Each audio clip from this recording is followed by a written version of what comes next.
If we end up a smear through the shale and nature concludes that intelligence is something never again to put into the hopper, then it will be an enormous tragedy because we didn't go down without a struggle. We have the technologies, the ideology, the compassion for each other and caring world. We are not a lost cause yet, but we may end up a lost cause. And people then say, well, what should be done? You know, the Tolstoyan question, what then should be done? Well, I came up through the whole Berkeley thing in the 60s and all that, and I'm very wary of hortatory political prescriptions for what should be done.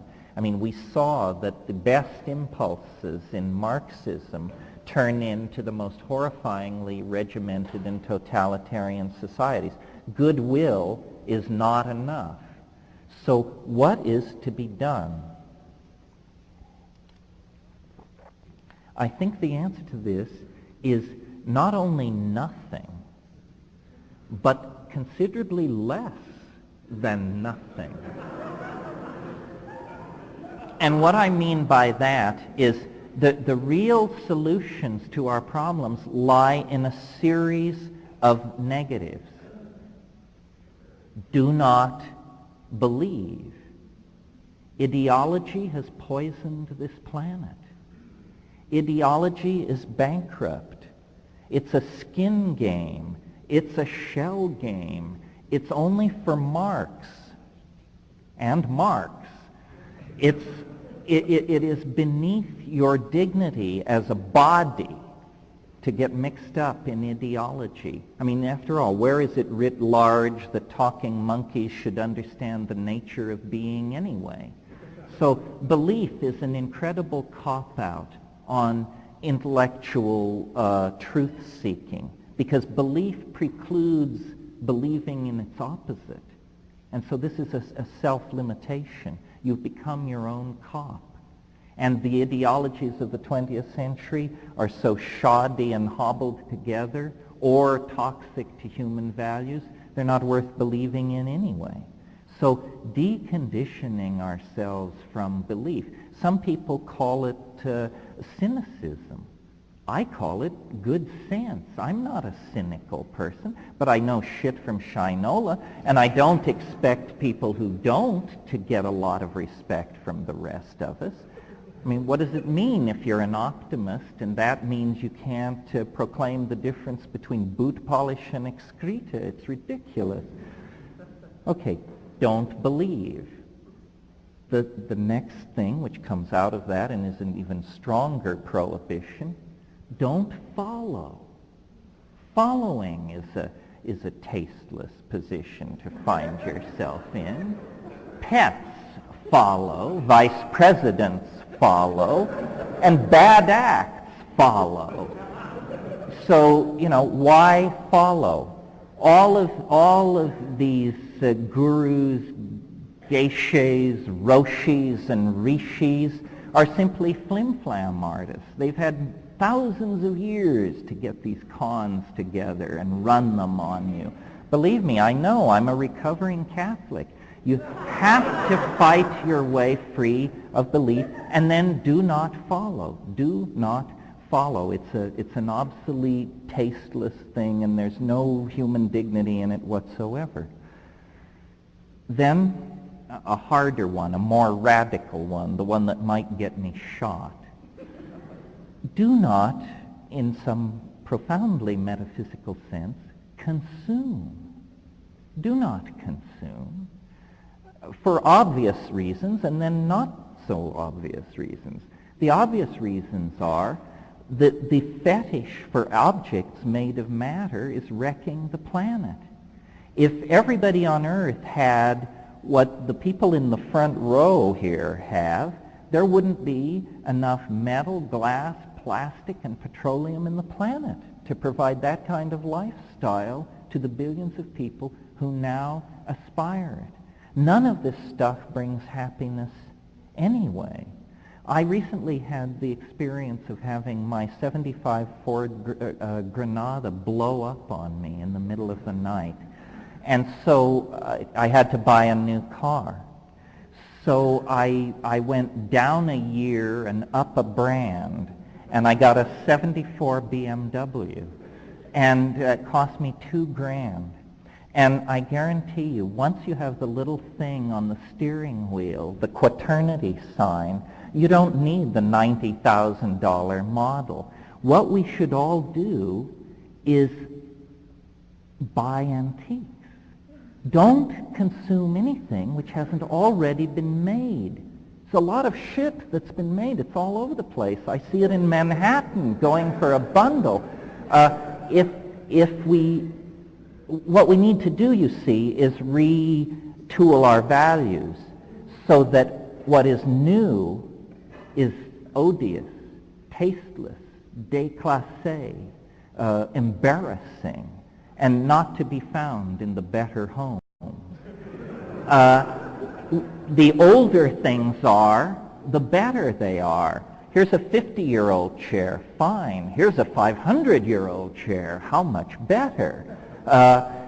We need to cease to consume, and I'm somewhat facetious in suggesting that we all become aficionados of Chippendale furniture and that sort of thing. That isn't the plan either. But the endless fetishism for consumer objects is wrecking the planet. And then finally, well, no, not finally, there's one after this, but another negative, and this is a slightly more difficult to follow, requires a little cogitation. It's insidious. We shouldn't watch. We shouldn't watch. Watching is some kind of voyeuristic, sadomasochistic peculiarity that we are permitting ourselves because we think there are too many of us to do. But I don't think this is true. I think watching is an incredibly disempowering thing. Millions of people live half-awake, larval lives watching 6.5 hours of TV a day. And as long as they stay in their homes, shopping by phone and fax, everybody is happy. But they participate not at all in the society. They're the marks, and they consume. They consume the media, the entertainment, the clothes, the styles, the brands. They are the morons who are keeping this system running. And I assume that largely the people here tonight are not. We're the people who grind out all this stuff. I mean, I feel I do this. I write books. I produce ideas. They are grist for the marketplace. Harper and Bantam don't care what I'm saying. What they care about is how the books are selling. Product number 3245A sub F. How is it doing in the marketplace? Do not watch, because when you're watching, you're not at the center of things. Largely what I'm talking about here is reclaiming experience. Reclaiming experience. This is what's been taken from us. This is why the new music and dance culture is so important. This is why drug culture is so important. This is why the celebration of sexual minorities is so important. This is all about coming to grips with who you really are and how you really feel, and then experiencing it. You are not owned. It is not he or she or them or it that you belong to. And we have been told that we have to fit in. We have to make sense. This is not true. We are creating a world that celebrates diversity, that celebrates the uniqueness of every person.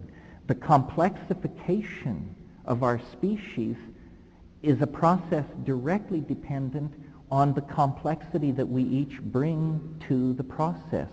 The diversity that is spreading through society is a concomitant to the boundary dissolution. And I really believe that that science's inability to make sense of human beings in the world as part of nature, to make sense of art, love, hate, aspiration, fear. The failure to make sense of this is the failure to come to terms with the transcendental aspect of reality. We are the best evidence there is that something extraordinarily unusual is happening on this planet, and that it's not something which will go on for millions of years. It began about 20,000 years ago. It's a self-advancing, self-expanding, self-defining process, and it takes no prisoners.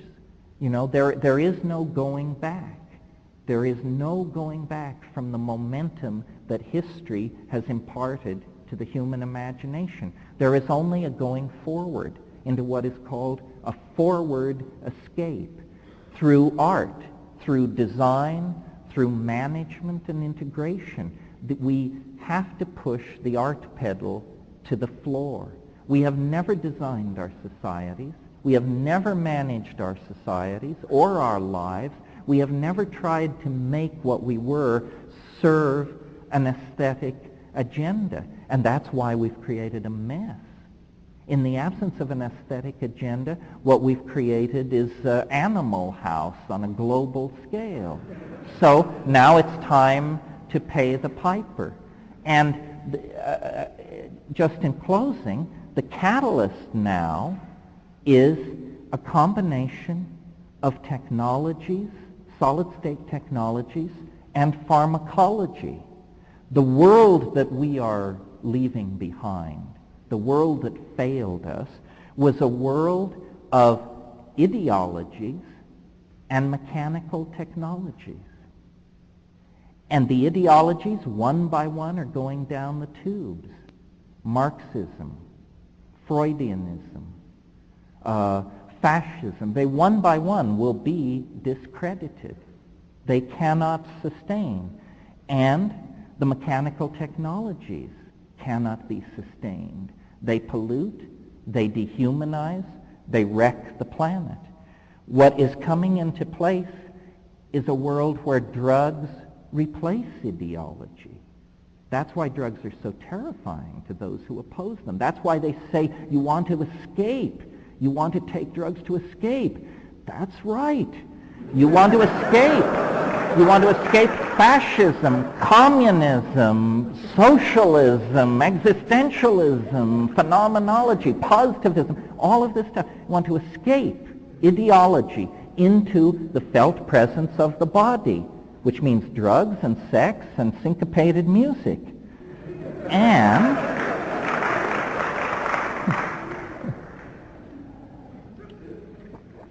parallel to this development and happening in different sectors of society is the hardwiring of our imaginations, the building of databases that we can access instantaneously that make the human past co-present with the now.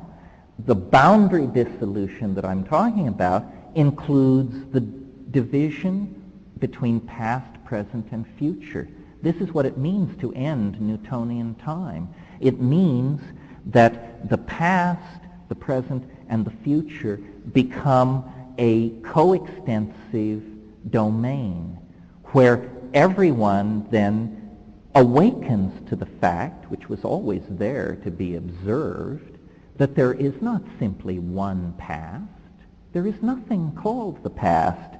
I have a past, you have a past. It's not the same past.